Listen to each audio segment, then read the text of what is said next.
Join us now is political and pop culture commentator April Silverman and the host of Really San Francisco and former San Francisco mayoral candidate Richie Greenberg. Great to have you here. Richie, I'll start with you. I mean, this event, it's catered. The attendees, they can get free period underwear. Kid you not. It's being supported here by Boston Mayor Michelle Wu's offices of LGBTQ advancement, which has received nearly $1 million in funding, even though the city has a budget shortfall. Do you think the people of Boston approve of this? Hi, well, yes, a few of them do, clearly, and that's why she's in office right now and haven't been calling for her resignation or recall. I don't know if they have that mechanism in the city there. But, this, you could look at this across the nation. This is a misuse of taxpayers' funds.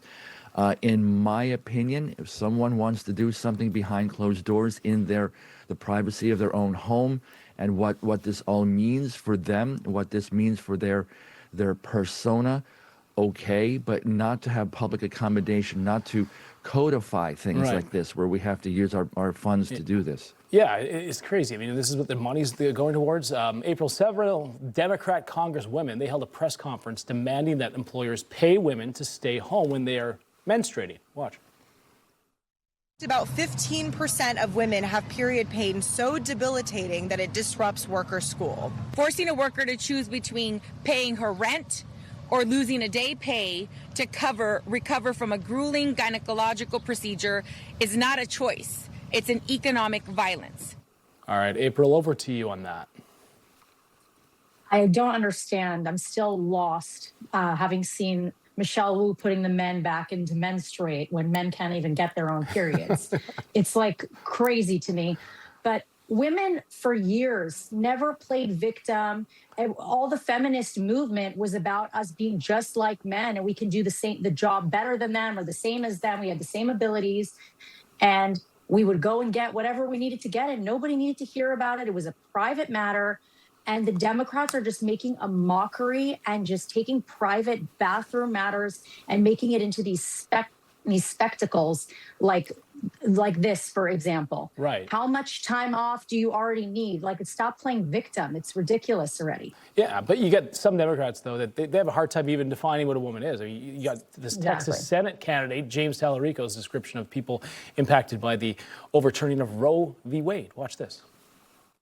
Every one of our neighbors with a uterus became the property of the state. One of our neighbors with a uterus to be able to control their own body. One of our neighbors with a uterus. One of our neighbors with a uterus. I had to loop that. But I mean, like, it's kind of crazy, though, to think that this is where our politics is headed, Richie. Yeah, this is more of that whole effort to erase women. It's just like having trans in sports.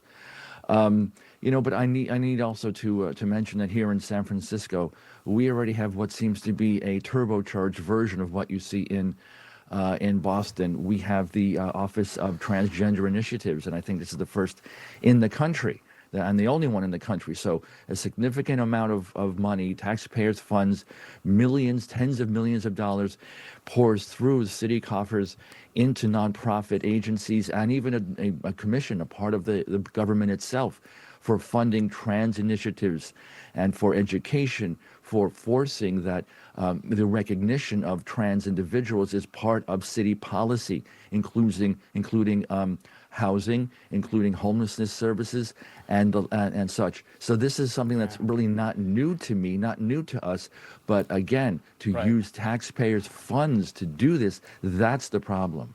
In April, this goes into businesses too, because you bring in these policies, and then the businesses feel like they have to adhere to them.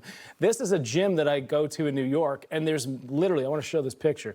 There are tampons in the men's bathroom. I could not believe it, but this is where we're going. April. Who is using these things? Like, women were able to do this no problem without having to meet it, in bathrooms. No one even cared. You had to go figure it out yourself. for many years, and now we're giving it to men. I don't know where they're going to put that, but okay. Dylan Mulvaney said a couple years ago that she's taking tampons. Why? Because when she's going to be in the bathroom, people are going to ask her for tampons. No one's asking you that. I'm sure I'll take $500 for things that didn't happen. Yeah. Okay, that did not happen. Yeah. We're not having clubs talking about it. It's literally going to the bathroom. Things need to be private.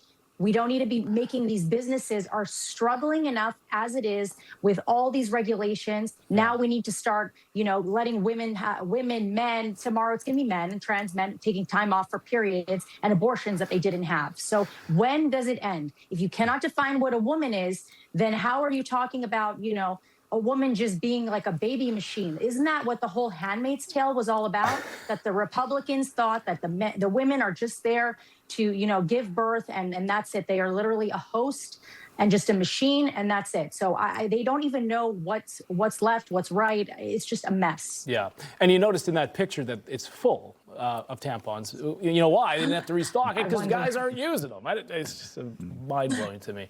April, Richie, thank you so much. I got to leave it there, but appreciate you both coming on.